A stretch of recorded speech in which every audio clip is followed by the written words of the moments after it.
সূরা ইখলাস কোরআনে কারীমের ১১২ নং সূরা। এই সূরাটি সর্বপ্রথম হলো শানে নুজুল, অর্থাৎ যে ঘটনা বা যে প্রেক্ষাপটকে কেন্দ্র করে এই সূরা নাজিল হয়েছে, এই প্রেক্ষাপটকে বলা হয় কি? শানে নুজুল। মক্কার কাফেররা আল্লাহর হাবিব সাল্লাল্লাহু আলাইহি সাল্লামের কাছে এসে বলল, মুহাম্মদ, তুমি যে আমাদেরকে এক রবের দাওয়াত দাও, তার কথা যে তুমি বলো, উনসুবুলানা রব্বাকা, তুমি তোমার রবের নসবনামা দাও, অর্থাৎ বংশ পরিচয় দাও। আমাদেরকে যদি জিজ্ঞেস করা হয় আপনার নাম কি, এটা আপনার আব্বার নাম কি, এটা আপনার দাদার নাম কি, এটা অনেকেই জানে না, ঠিক না? এটা আর দাদার দাদার নাম সেটা নাই বা জিজ্ঞেস করলাম। কিন্তু আরবের মধ্যে মানুষ তাদের বংশ পরিচয় অনেক পুরুষ পর্যন্ত তার বাপের নাম কি, তার বাপের নাম কি, তার বাপের নাম কি, এটা বলতে পারত। সেই দৃষ্টিতে তারা জিজ্ঞেস করলো যে উনসুবুলানা রব্বাকা, তোমার রব যে যার দাওয়াত তুমি দিচ্ছ তার নসব নামা, তার বংশ পরিচয় বলো তো। তখন আল্লাহ তাআলা ফাআনজালাল্লাহু সূরাতু কুল হুয়াল্লাহু আহাদ, এই ঘটনার প্রেক্ষাপটকে কেন্দ্র করে আল্লাহ তাআলা সূরাতুল ইখলাস কুল হুয়াল্লাহু আহাদ এই সূরাটি আল্লাহ তাআলা নাযিল করেন। সুবহানাল্লাহ। এরপরে আরেকটি শানে নুজুল পাওয়া যায় হযরত আব্দুল্লাহ ইবনে আব্বাস থেকে বর্ণিত হাদিস। হযরত আব্দুল্লাহ ইবনে আব্বাস বলেন, একবার আরব বেদুইন কিছু লোক আল্লাহর হাবিব সাল্লাল্লাহু আলাইহি সাল্লামের কাছে আসলো, এসে বলল, মুহাম্মদ, তুমি যেই রবের পরিচয় দাও, যেই রবের কথা বলো, ওই রবকে কি দিয়ে বানানো হয়েছে তা একটু আমাকে বলো। অর্থাৎ ওই লোক তো জানে যে আমরা মূর্তির সামনে মূর্তি পূজা করি, যে মূর্তির দাম আমাদের কাছে যত বেশি ওই মূর্তিকে স্বর্ণ দিয়ে বানানো হয়, যে মূর্তির দাম আমাদের কাছে আগের মূর্তির থেকে কিছুটা কম তাকে বিভিন্ন দামি পাথর দিয়ে বানানো হয়, আবার কিছু কিছু মূর্তি তারা মাটি দিয়েও বানাতো। অর্থাৎ তার মনের মধ্যে প্রশ্ন হয়েছে, মুহাম্মদ যে বলে দুনিয়ার কোনো খোদা নাই, একমাত্র আল্লাহ তাআলা ছাড়া আমরা নাকি যে মূর্তির সামনে মাথা নত করি তাদের নাকি কোনো ক্ষমতা নাই। তাহলে আমরা তো জানি, আমি তো জানি যে দুনিয়ার মধ্যে সব থেকে দামি হলো স্বর্ণ। তাহলে মুহাম্মদ যে রবের দাওয়াত দেয় সে তাহলে কিসের জন্য তৈরি তা জানার জন্য বলে, মুহাম্মদ, তুমি যে রবের কথা বলো, তুমি যে রবের দাওয়াত দাও, সে কিসের তৈরি, তাকে কি দিয়ে বানানো হয়েছে, তাকে কে বানিয়েছে, এই সকল প্রশ্নগুলি যখন করা হলো, এই প্রশ্নের জবাব তখনও পর্যন্ত মক্কার মধ্যে কোনো কাফের কোনোদিন আল্লাহর হাবিবকে করে নাই। আল্লাহ তাআলার হাবিবের কাছে যখন এই প্রশ্ন করা হলো, আল্লাহ তাআলার সাথে সাথে নাজিল করে দিলেন, হাবিব আপনি তাদেরকে বলে দিন, কুল হুয়াল্লাহু আহাদ। সুবহানাল্লাহ। একে একে 4টি আয়াত অর্থাৎ সম্পূর্ণ সূরাটি নাজিল হয়ে গেল। আল্লাহ তাআলা এই সূরার মধ্যে তার তাওহীদের কথাগুলি স্পষ্ট ভাবে বলে দিলেন। আমরা সূরা ইখলাসের শাব্দিক অনুবাদটা যদি পড়ি তাহলে পরবর্তী কথাগুলি বুঝতে আমাদের জন্য সহজ হবে।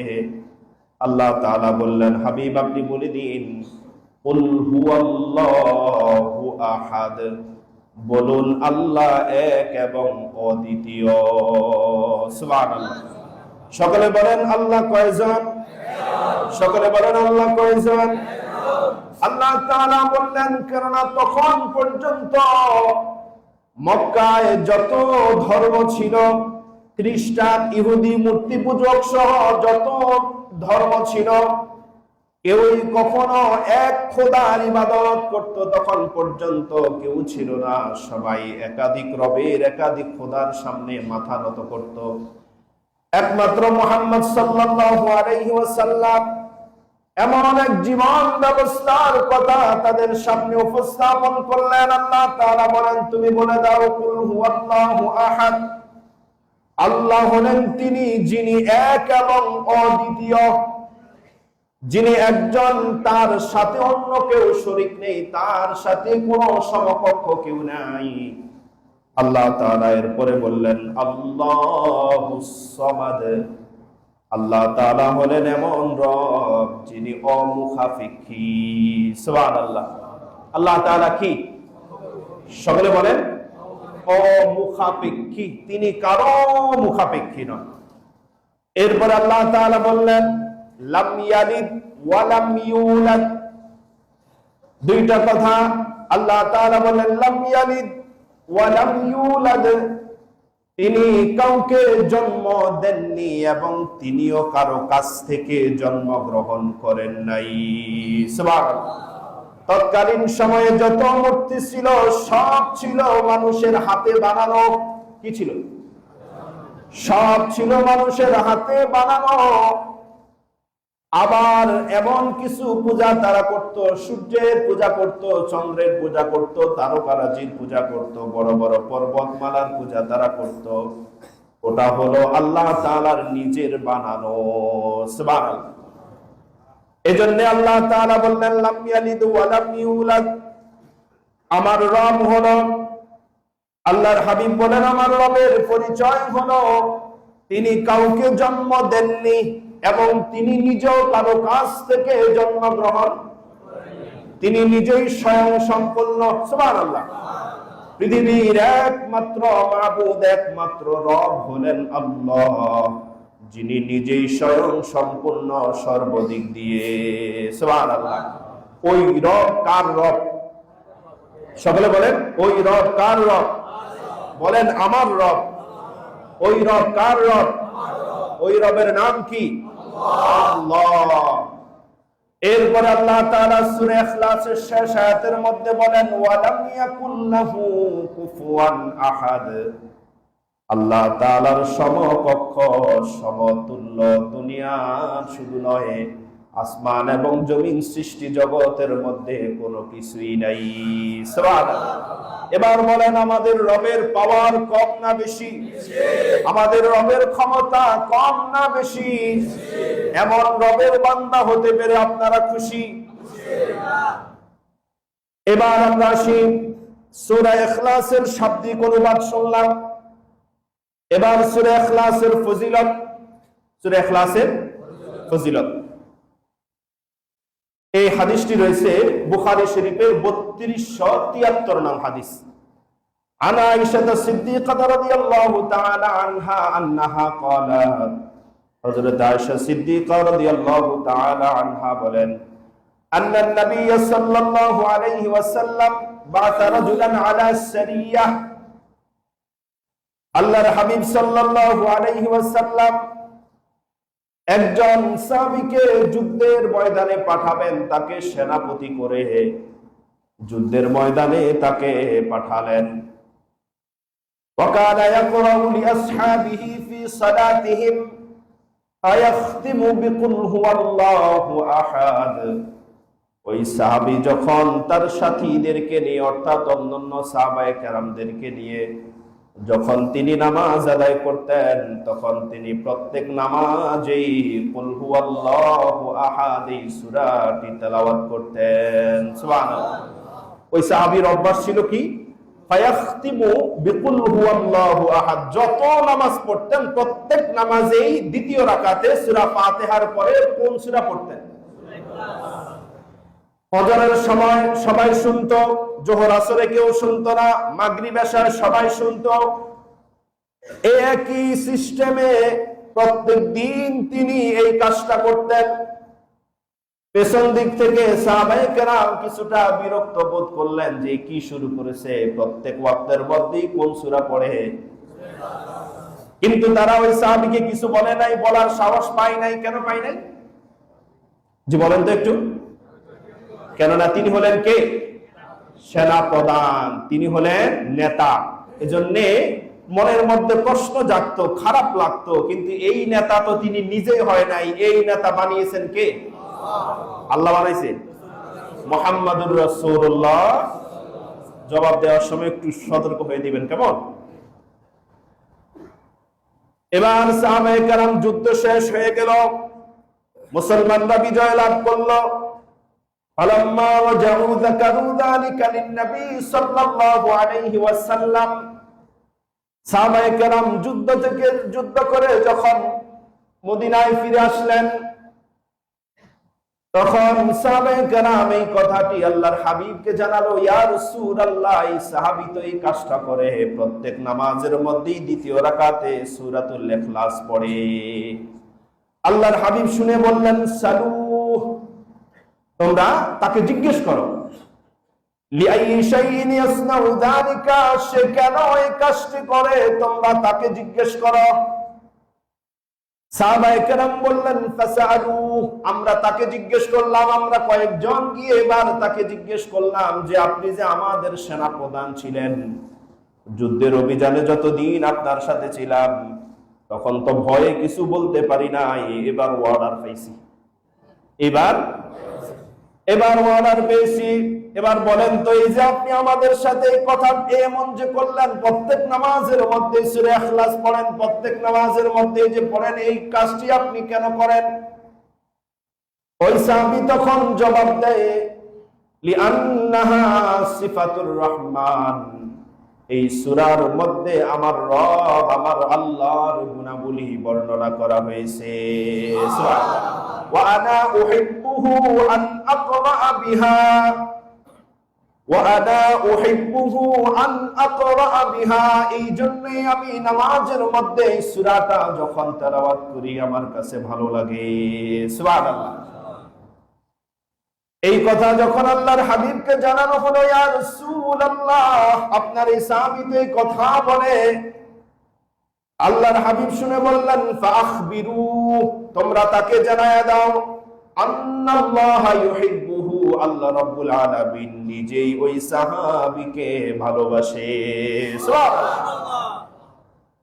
সূরাতুল ইখলাসকে ভালোবাসে, পছন্দ করে, নামাজের মধ্যে বেশি বেশি করে তেলাওয়াত করে। এজন্য আল্লাহ তাআলা তার হাবিবকে জানায় দিলেন, হাবিব আপনি ওই সাহাবীকে বলে দিন, আন্নাল্লাহা ইউহিব্বুহু, আমি আল্লাহ নিজেই ওই সাহাবীকে ভালোবাসি। সুবহানাল্লাহ।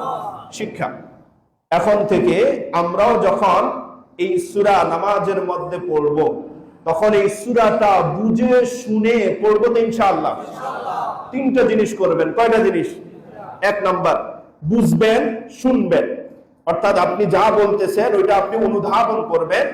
এরপরে হলো এর মর্মার্থ বা এটার উপরে আমল করার চেষ্টা করবেন। এই তিন কাজ যদি করেন আর ভালোবাসবেন, চার কাজ করবেন, এই চার কাজ করে ওই সাহাবী যদি জান্নাতে যায়, আল্লাহ তাআলা কি আপনাকে জান্নাত দিবেন? সকলে বলেন, আল্লাহ তাআলা কি আপনাকে জান্নাত দিবেন? ইনশাআল্লাহ। এরপরে আরো একটি হাদিস, এই হাদিসটি রয়েছে বুখারী শরীফের 5015 নং হাদিস। হযরতে আবু সাঈদ খুদরী রাদিয়াল্লাহু তাআলা আনহু বলেন, আল্লাহর হাবিব সাল্লাল্লাহু আলাইহি ওয়াসাল্লাম সাহাবায়ে কেরামদেরকে বললেন, সাহাবীরা, আয়াজিজু আহাদুকুম আন ইয়াকরা সুলুসাল কুরআন ফি কুল্লি লাইলা, সাহাবীরা তোমরা কি পারবে প্রত্যেক রাতে ঘুমানোর আগে কোরআনে কারীমের 3 ভাগের 1 ভাগ তেলাওয়াত করতে ঘুমাতে পারবে?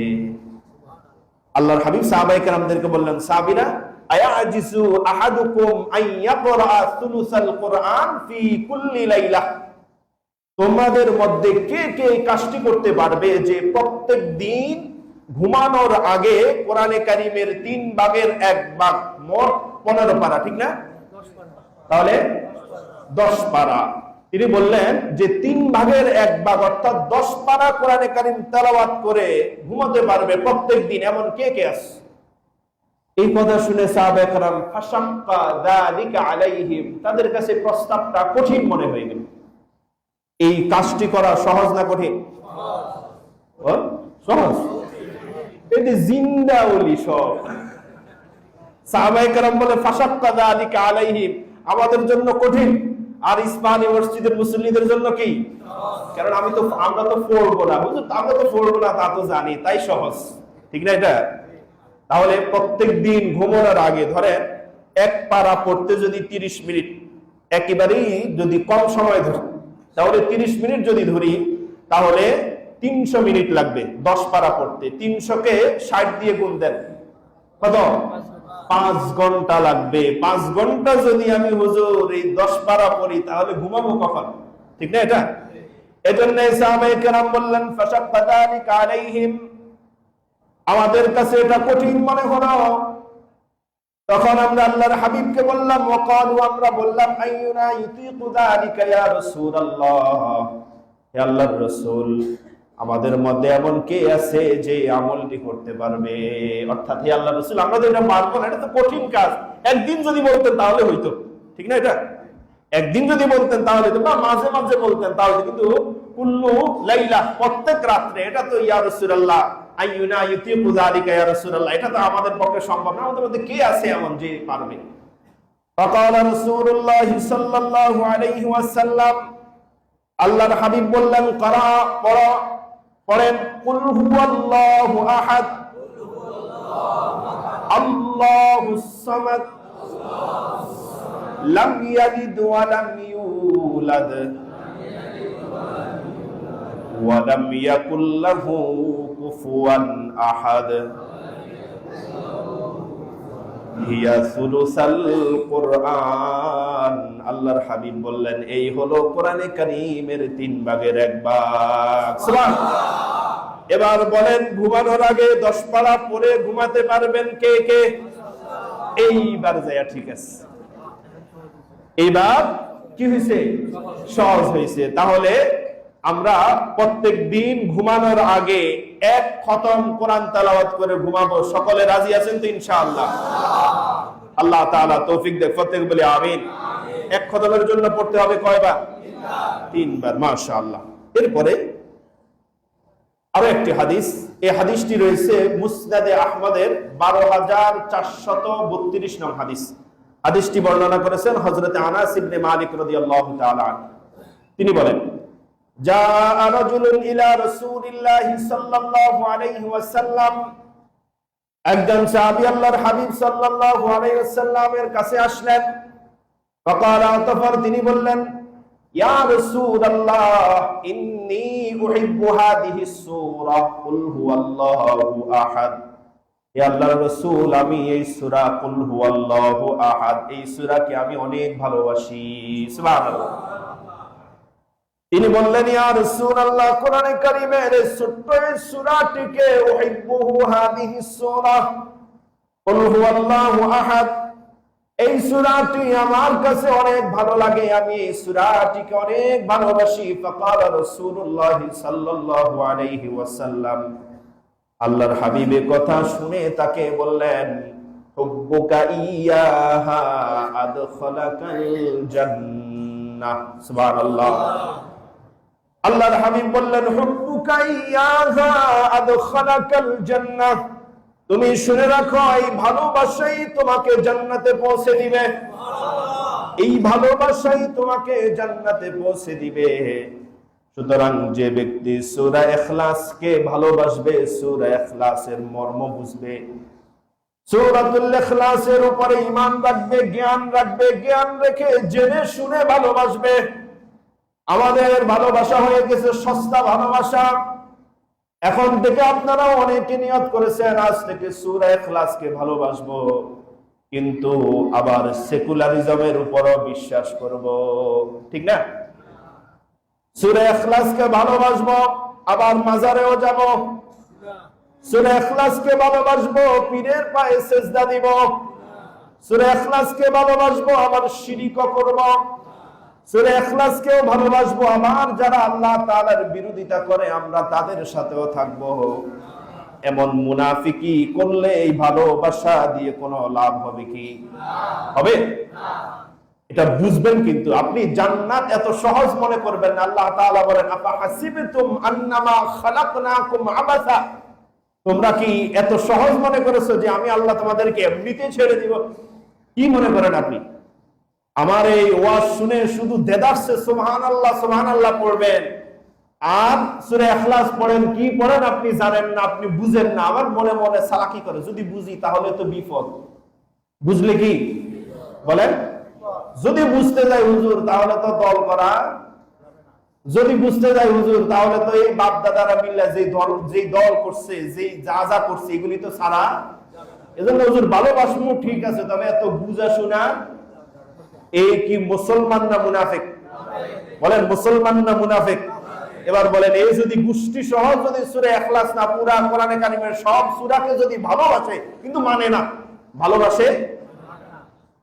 আবু তালেব আল্লাহর হাবিবকে জীবনের থেকেও বেশি ভালোবাসতো কিন্তু মানতো না।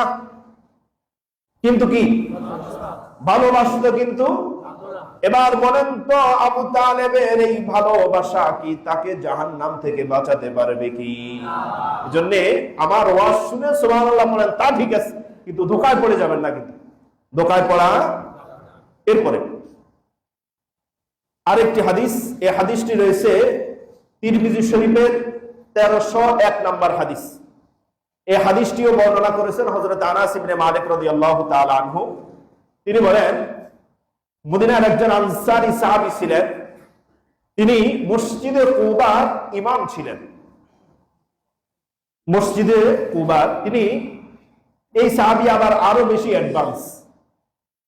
এই এতক্ষণ তো একজন সাহাবীর কথা বললাম, ওই যে হযরতে মা আয়েশা থেকে, যে হাদিসটি বুখারীর 3273 নং হাদিস, আর এই হাদিসটি রয়েছে তিরমিজি শরীফের 1301 নম্বর হাদিস। এই সাহাবী আবার আরো বেশি অ্যাডভান্স। কি? তিনি মসজিদে কুবার ইমাম ছিলেন। তিনি নামাজ পড়াতেন, সূরা ফাতিহা শেষ করতেন, শেষ করে সূরা ইখলাস পড়তেন, সূরা ইখলাস পড়ার পরে আরেকটা কেরাত পড়তেন। দ্বিতীয় রাকাতে সূরা ফাতিহা পড়তেন, সূরা ফাতিহা পড়ার পর সূরা ইখলাস পড়তেন, সূরা ইখলাস পড়ে আবার আরেকটা কেরাত পড়তেন। বুঝতে পারলেন আপনারা? বুঝতে পারলেন সকলে? এই কাজ করতেন। এই কাজ যে করতেন কয় ওয়াক্ততে করতেন?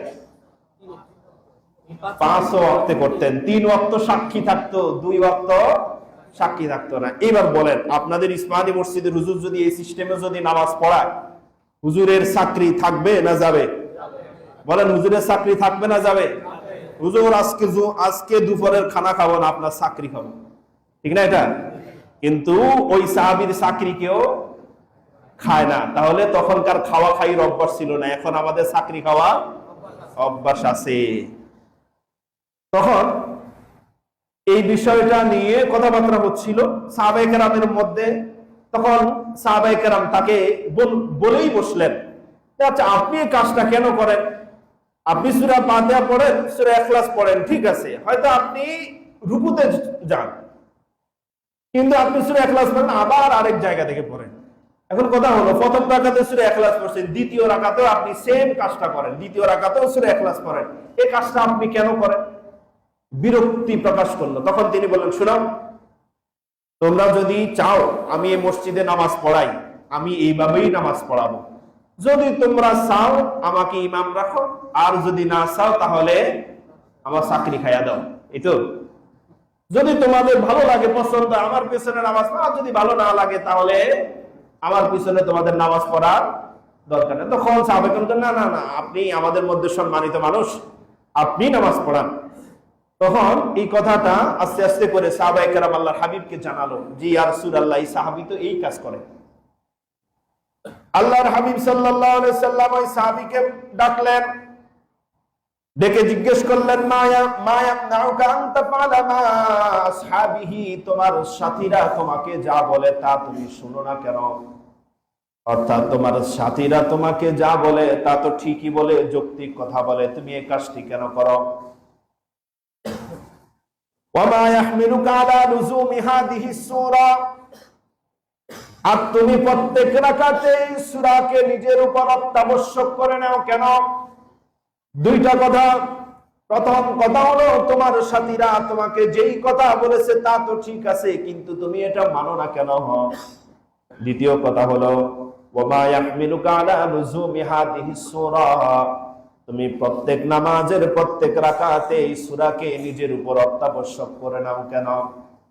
ওই সাহাবী তখন বলেন, ইন্নী উহিব্বুহা ইয়া রাসূলুল্লাহ, হে আল্লাহর রাসূল, আমি এই সূরাকে অনেক ভালোবাসি, অনেক মুহাব্বত করি, এজন্যই আমি প্রত্যেক নামাজের প্রত্যেক রাকাতে এই সূরা তেলাওয়াত করি। আল্লাহর হাবিবের কথা শুনে তাকে বললেন, হুব্বুকা ইয়াহা আদখালাকাল জান্নাহ, সাহাবী তুমি শুনে রাখো, এই ভালোবাসাই তোমাকে জান্নাতের মধ্যে পৌঁছে দিবে। ওই সাহাবীর মতো ঈমান আনতে রাজি আছেন কিনা? ওই সাহাবীর মতো ঈমান আনতে রাজি আছেন কিনা? আল্লাহ তাআলাকে এক রব হিসেবে মানতে রাজি আছেন কিনা? আল্লাহ তাআলাকে আইনদাতা হিসেবে মানতে রাজি আছেন কিনা? আল্লাহ তাআলাকে বিধানদাতা হিসেবে মানতে রাজি আছেন কিনা? আল্লাহ তাআলার পক্ষে আছেন কিনা? থাকবেন কিনা? কতদিন থাকবেন? সকলে বলেন কতদিন থাকবেন?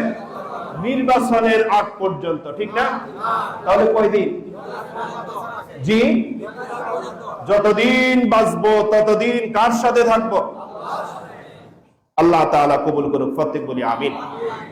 আমরা আর এই সম্পর্কে আর সামনে না বেড়ে আমরা সূরার মধ্যে যাই। এবার আল্লাহ তাআলা বলেন, কুল হুয়াল্লাহু আহাদ। নবী, আপনি তাদেরকে বলুন আল্লাহ এক এবং অদ্বিতীয়। আল্লাহ কয়জন? সকলে বলেন আল্লাহ কয়জন? দলিল কি? দলিল কি? মাশাআল্লাহ। এবার আমার সাথে আপনারা সকলে বলেন, বিনা দলিলে আল্লাহ এক। কেউ যদি জিজ্ঞেস করে, আপনি যদি কোনো কিছু যদি না জানেন, অর্থাৎ আমাদের মধ্যে অনেক মানুষ আছে যারা আমরা জানি না, সর্বপ্রথম কথা হলো বিনা দলিলে আল্লাহ কয়জন? এবার আমরা দলিল নেই। আল্লাহ তাআলা কোরআনে কারীমের মধ্যে বলেন, সূরাতুল আনআমের 102 নং আয়াতে আল্লাহ তাআলা বলেন, যালিকুমুল্লাহু রাব্বুকুম, ইনি হলো তোমাদের রব, ইনি হলেন তোমাদের আল্লাহ। লা ইলাহা ইল্লাহু, তিনি ছাড়া আর কোনো ইলাহ নেই, আর কোনো মাবুদ নেই। সুবহানাল্লাহ। তাহলে এবার বলেন তো, আয়াত থেকে আল্লাহ তাআলার পরিচয় পেলাম, আল্লাহ কয়জন? সকলে বলেন আল্লাহ কয়জন? আল্লাহ তাআলা বলেন, খালিকু কুল্লি শাই, পৃথিবীর বুকে যত সৃষ্টি তুমি দেখো, যা তুমি দেখো না, সবকিছুর সৃষ্টিকর্তা হলেন সেই আল্লাহ। সুবহানাল্লাহ। এবার আপনি বলেন, প্রশ্ন হতে পারে, পৃথিবীতে যত রব আছে, যত মূর্তি আছে, যারা মানুষের ইবাদত করে তাদেরকে তো তারা দেখে, কিন্তু এটা কেমন রব যাকে দেখা যায় না? আল্লাহ তাআলা সূরা আনআমের 103 নং আয়াতের মধ্যে বলেন, লা তুদরিকুহুল আবসার, লা তুদরিকুহুল আবসার, দুনিয়ার সব চক্ষু একত্র হয়েও আল্লাহ তাআলাকে দেখতে পারবে না। সুবহানাল্লাহ। আমার আল্লাহর ক্ষমতা কম না বেশি? আমাদের চোখের পাওয়ার কম না বেশি? কম। আল্লাহ তাআলার ক্ষমতা বেশি না? বলেন অসীম ক্ষমতার মালিক কে? আমাদের চোখের পাওয়ার কম না বেশি? চশমা ছাড়া এক বিগত সামনের পড়াও আমরা দেখতে, এমন আছে না নাই? এই ব্যক্তি আল্লাহ তাআলা বলেন, লা তুদরিকুহুল আবসার, তাকে দেখা সম্ভব না। আল্লাহ তাআলা বলেন, দুনিয়ার সব সৃষ্টির চক্ষু যদি একত্র করা হয়, একত্র করে সব পাওয়ার যদি একত্র করে আল্লাহ তাআলাকে পরিবেষ্টিত করতে চায়, তারপরেও আল্লাহ তাআলাকে দেখা সম্ভব হবে না। সুবহানাল্লাহ। আল্লাহ তাআলাকে কি দেখা যাবে? আল্লাহ বলে, ওয়াহুয়া ইউদরিকুল আবসার, কিন্তু আমি আল্লাহ তোমাদেরকে সব দেখি। তোমরা কি করো না করো, কি চিন্তা করো না করো, সব দেখেন কে? আল্লাহ তাআলা। তাহলে আমাদের রবের ক্ষমতা কম না বেশি? এবার বলেন আল্লাহ কয়জন? এবার আল্লাহ তাআলা বলেন, ইলাহুকুম ইলাহু ওয়াহিদ। আবার বলি, ইলাহুকুম ইলাহু ওয়াহিদ, তোমাদের রব হলেন একজন আল্লাহ, তোমাদের রব হলেন আল্লাহ। লা ইলাহা ইল্লাহু, তিনি ছাড়া আর কোনো ইলাহ নেই, আর কোনো রব নেই। সূরা কাফের মধ্যে আল্লাহ তাআলা তার হাবিবকে বলেন, কুল ইন্নামা আনা বাশারুম মিসলুকুম, ও নবী আপনি তাদেরকে বলে দিন, বাশারুম মিসলুকুম, আমি তোমাদের মতোই মানুষ। ইন্নামা ইউহা ইলাইয়া, তোমাদের কাছে কোনো ওহী আসে না, আমার কাছে ওহী আসে। ইন্নামা হুয়া ইলাহু ওয়াহিদ, যে রবের পক্ষ থেকে আমার কাছে ওহী আসে সেই রব হলেন ওয়াহিদ। কয়জন? এমন অসংখ্য আয়াত কোরআনে কারীমের মধ্যে পাওয়া যাবে, এমন অসংখ্য গণিত আয়াত কোরআনে কারীমের মধ্যে পাওয়া যাবে, আল্লাহ শুধুমাত্র একজন। আল্লাহ তাআলা কোরআনে কারীমের মধ্যে বলেন, যারা একাধিক খোদায় বিশ্বাস করে তাদের সম্পর্কে বলেন, ওয়াকাল আল্লাহ, আল্লাহ তাআলা বলেন, লা তাত্তাখিযু ইলাহাইন ইসনাইন, তোমরা দুই খোদা বা তারও বেশি খোদা বা রবকে তোমরা গ্রহণ করে নিও না। সুবহানাল্লাহ। আল্লাহ নিজে বলেন, কুল হুয়াল্লাহু আহাদ, আমি আল্লাহ এক। আবার বলেন, যালিকুমুল্লাহু রাব্বুকুম লা ইলাহা ইল্লাহু, আমি আল্লাহই তোমাদের রব, আমি ছাড়া কেউ নেই। আবার বলেন, লা তাত্তাখিযু ইলাহাইন ইসনাইন, তোমরা দুই বা তারও বেশি খোদাকে গ্রহণ করে নিও না। এবার বলেন যে আল্লাহ একজন না হয়ে, মানে আল্লাহ একজন কেন? আল্লাহ যে একজন হওয়া লাগবে এটাই যে যৌক্তিক দাবি, এটা কেন? এর জবাবে আল্লাহ তাআলা সূরা আম্বিয়া 22 নং আয়াতের মধ্যে বলেন, লাউ কানা ফীহিমা আলিহাতুন ইল্লাল্লাহু লাফাসাদাতা, আকাশ এবং জমিনে আমি আল্লাহ এক খোদা না হয়ে যদি আমার সাথে আরো যদি রব থাকতো, খোদা থাকতো, লাফাসাদাতা, যা কিছু আছে সব কিছুই ধ্বংস হয়ে যেত। সুবহানাল্লাহ। আল্লাহ নিজে বলেন, লাউ কানা ফীহিমা আলিহাতুন ইল্লাল্লাহু লাফাসাদাতা, আকাশ এবং জমিনে আমি আল্লাহ ছাড়া যদি আরো রব থাকতো, আরো যদি প্রভু থাকতো তোমাদের, তাহলে সূর্য সূর্যের জায়গায় থাকতো, চন্দ্র চন্দ্রের জায়গায় থাকতো, কোনো কিছুই তার নিজের জায়গায় থাকতো না, সব কিছু কি হয়ে যেত? ধ্বংস হয়ে যেত। তাহলে বাস্তবতার দাবি হলো এটাই, রব হবে কয়জন? সকলে বলেন, রব হবে কয়জন? আমাদের রব কয়জন? একজন। এবার আপনার মনের মধ্যে প্রশ্ন আসতে পারে যে আল্লাহ বুঝলাম একজন, উনি কতদিন থেকে একজন? ঠিক না? আল্লাহ তো বুঝলাম একজন, উনি কতদিন পর্যন্ত একজন ছিলেন বা একজন থাকবেন?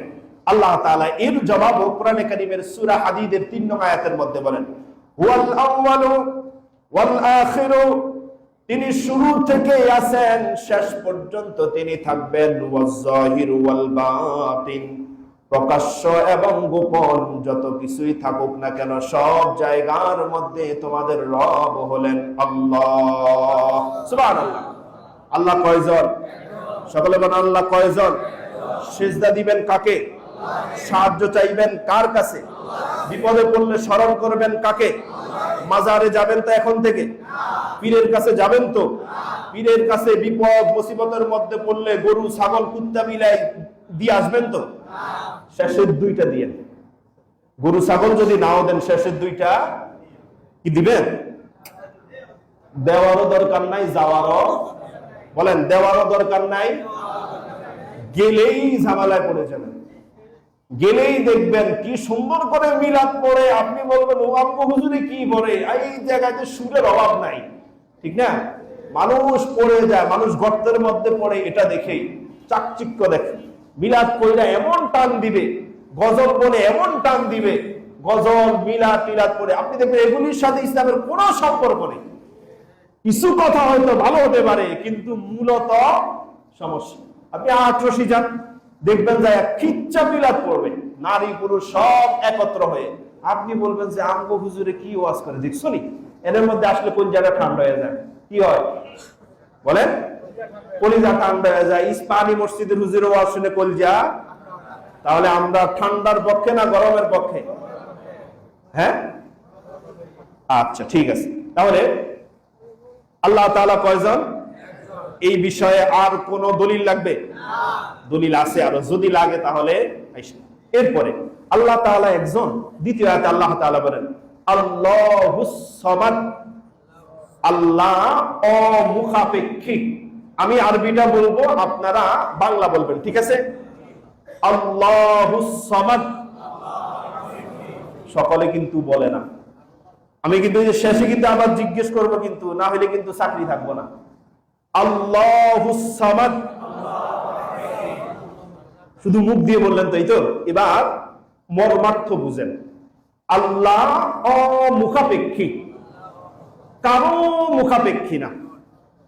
পৃথিবীতে এমন কোন সৃষ্টি নেই যে কারো মুখাপেক্ষী না।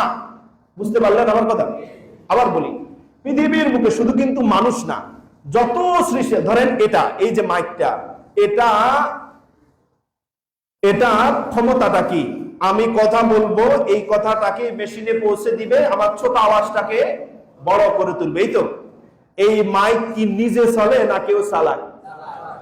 এবার বলেন, আমি আপনাদেরকে কিছু কথা বলতে চাই, আমি আমার শক্তিতে বললে সবাই শুনবে না, বা আপনারা কিছু কিছু শুনলে উপরে যারা আছে তারা শুনবে না, এই কথাটা আমাকে বড় করতে হবে, আমি মাইকের। এইভাবে যদি আমি আপনাকে সারা দিন যদি বুঝাই, দেখবেন যে এ ওর, ও ওর, একজন একজনের কি মুখাপেক্ষী। কিন্তু আল্লাহ বলে আল্লাহুস সামাদ, আমি আল্লাহ কারো মুখাপেক্ষী না। সুবহানাল্লাহ। আপনার রবকে আপনি চিনেন তো? বলেন, আপনার রবকে আপনি চিনেন তো? পৃথিবীর বুকে যারা আছে সবাই কারো না কারো মুখাপেক্ষী। যেমন বর্তমান পৃথিবীতে সব থেকে ধনী যে, সে হলো ইলন মাস্ক। কে উনি? টেসলা।